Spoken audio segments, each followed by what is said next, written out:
thank you so much for tuning in to another video here this week with Lifestyle with Amsofab. I am so glad you guys have decided to come back another week to join me here on this YouTube journey with me. So thank you so much. I honestly appreciate it.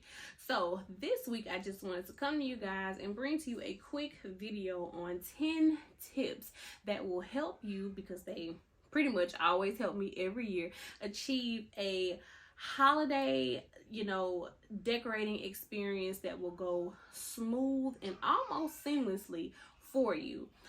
Every time I decorate, things come up, things happen, but if I stick to these 10 tips, it helps me be able to get through the decorating portion at least as easy as possible. So I just wanted to share those with you here today. So the first tip is, Rome was not built in a day, neither will your Christmas decor. My Christmas decor normally takes me maybe 2 weeks off and on to completely say I'm done. And that's without me changing anything, without me moving anything else. When you put up your Christmas decor, it's a lot of love and a lot of labor that goes into it. So it's not really something that you can do in a day. You may walk past it after you've completed a project and like, I think that I could change that up. I think that I could do a little bit better with that. So you consistently kind of play with it. That's why it's best to start as early as possible. I know some people are like, why are people decorating in November and Christmas is in December? But that way it allows you to actually enjoy the holidays. I don't know about you, but for me, I have a son that's in choir, so he has choir concerts. 3 of my kids' birthdays are in, December. I'm, going to be hosting this year. Got to make sure you have gifts, birthday gifts, neighbors' gifts. It's so much going on in December. I literally could not fathom decorating in December. And then for the simple fact that even if I started the day after Thanksgiving or even on Thanksgiving, I would still spill over into December trying to decorate. So for me, it's always helped just to start as early as possible.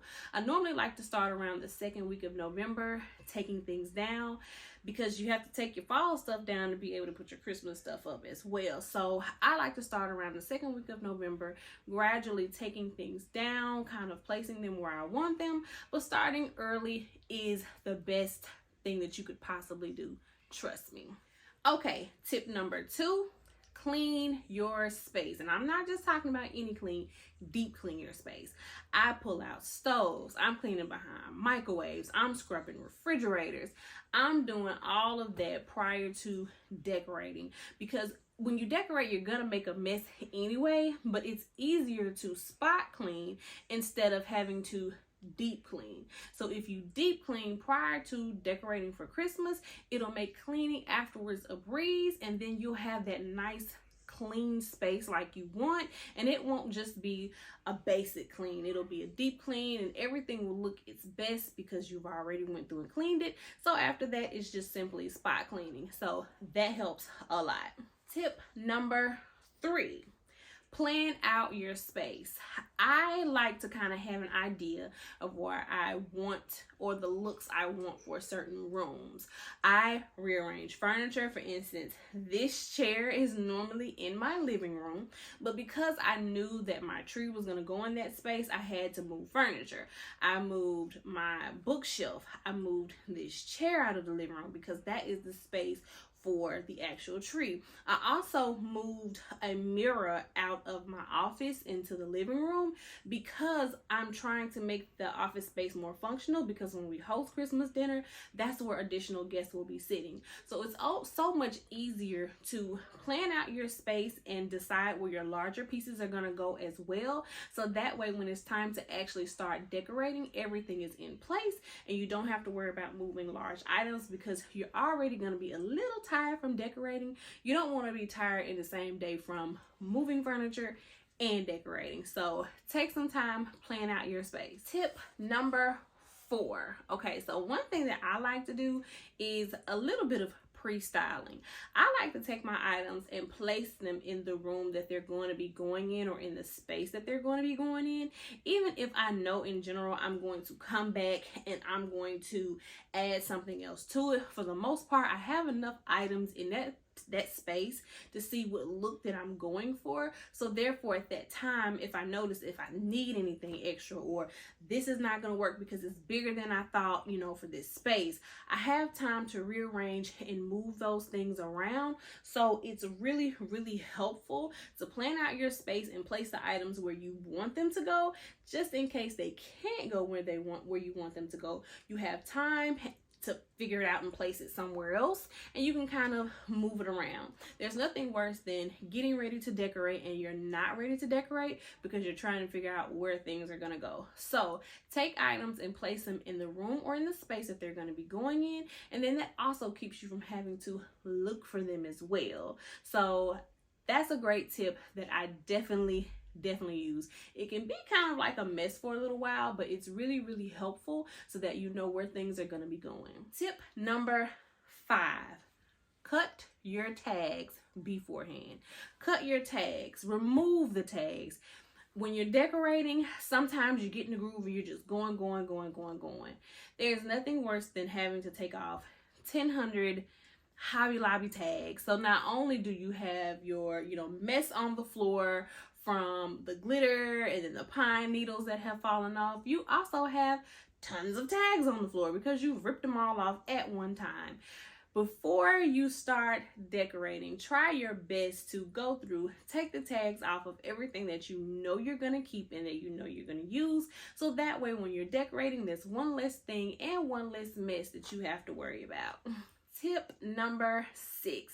Buy extra batteries and extension cords. For instance, just like these.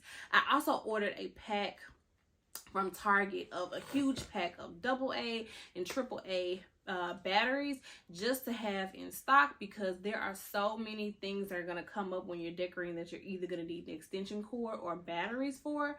Trust me, you'll thank me later. But get extra extension cords and extra batteries. You'll definitely be using them. Tip number 7. Okay, so I purchased this apron from Home Goods the other day, and it's actually a 2-piece apron. So mine says Mama Claus, and then the baby's says a Santa baby on the front. So we'll be able to use these for Christmas, but I am going to be wearing this as I decorate. And in these front pockets, I'm going to be keeping things like my scissors, any little extra essentials that I may possibly need to reach for. Heck, even my phone, my AirPods. I'm going to be keeping them in the front pockets of here, because when you're decorating, it's going to be a mess. So things that you know you're going to be reaching for, keep them in the front pocket of an apron. Wear the apron while you're decorating, so that way when you need something, it's actually hanging right on the front of you. And it works as double duty for Christmas dinner. Get you an apron, sis. You'll thank me. Tip number 8. Okay, so I just touched on this a little bit, but get you zip ties, the garland ties, floral wire. Think outside the box when it comes to decorating, because you'll actually be using items that you probably would not think that you would be using, but you'll be using them a lot during Christmas decorating. And then also command hooks have different size, different shapes, the clear ones, the white ones. Those extra items will really come in handy when you're decorating, so it's good to have them on deck as well. Tip number 9.